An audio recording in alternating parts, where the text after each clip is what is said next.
Our fifth problem-solving strategy is to make a table.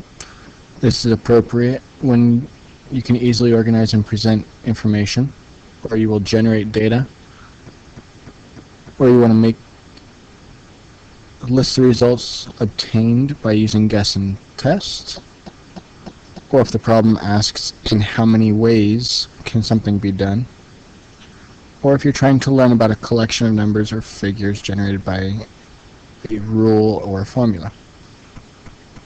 So in our example, it does state how many ways, which means it is an appropriate problem to make a table. Also, this is good for drawing a picture as well, because we are going to talk about a geometric problem. So the problem states that we have a 5" by 5" square piece of plywood.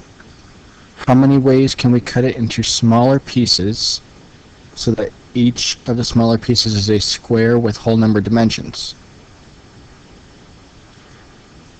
And then it states that two solutions are the same if you get the same number and size of pieces. So our first picture here shows the 5 by 5 piece of plywood.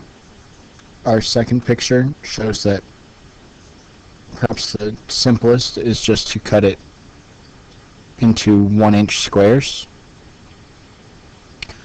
And then our third picture here, I think, starts hinting at a way to solve it by doing one row of 1 by 1 squares along the left and the bottom, and we're left with a 4 by 4. So along those lines, we could have a 5 by 5, a 4 by 4 square, 3 by 3, 2 by 2, 1 by 1, all that sort of stuff.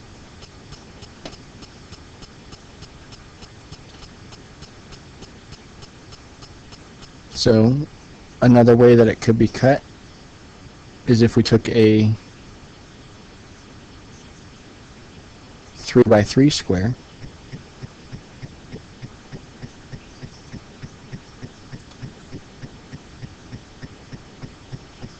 and then had all these other 1 by 1s. We could do the same thing with a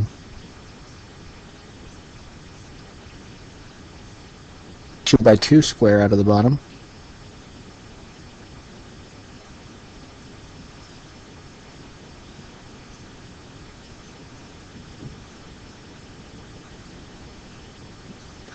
And the rest 1 by 1s.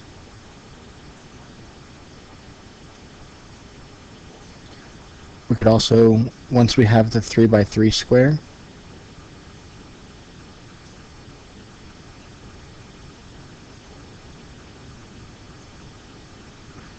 we could instead take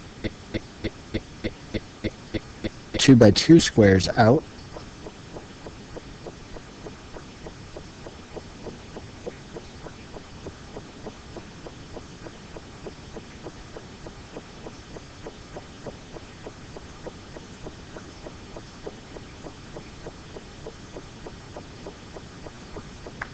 and we'd have some 1 by 1s as well.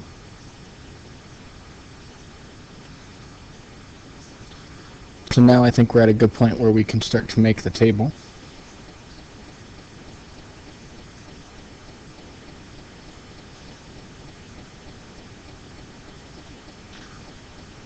So in our table we can begin to write how many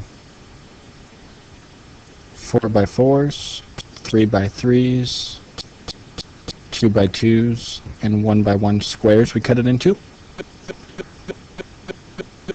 So if we cut it into if we cut out a 4 by 4, we can get one of those. We'd have no room for 3 by 3s, 2 by 2s, but we would get these 1 by 1s. We'd have 5 and 4. We'd have 9 of them.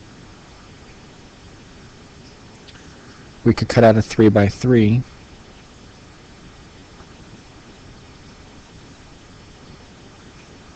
If we do that, we would have 5, 10, 16 1 by 1s in our first case. Or we can cut out a 3 by 3 with going to skip down here. You'll see why in a moment. Our 3 2x2s. And then we had 4 1x1s. We can also have our 3x3. So we take away one of these 2x2s. We will then have 2, 4, 6, 8 1x1s.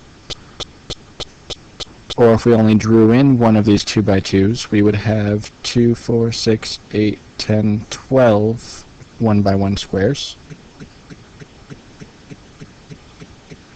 Or we can cut out a 2x2 square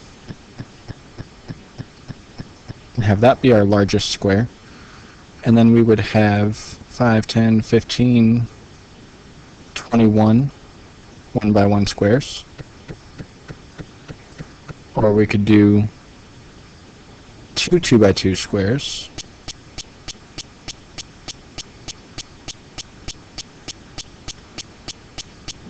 And have 15, 16, 17 1x1s. Or 3 2x2 squares. That would come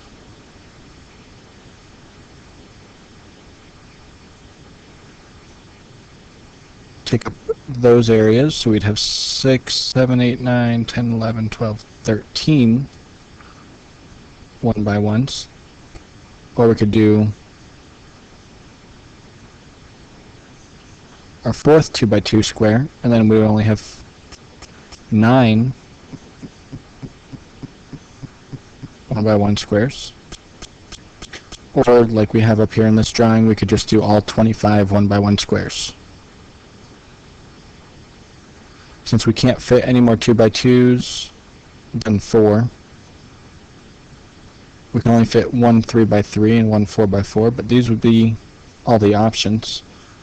So there's 1, 2, 7, 8, 10 possibilities here if you don't count the 5x5. So there's 10 ways to cut.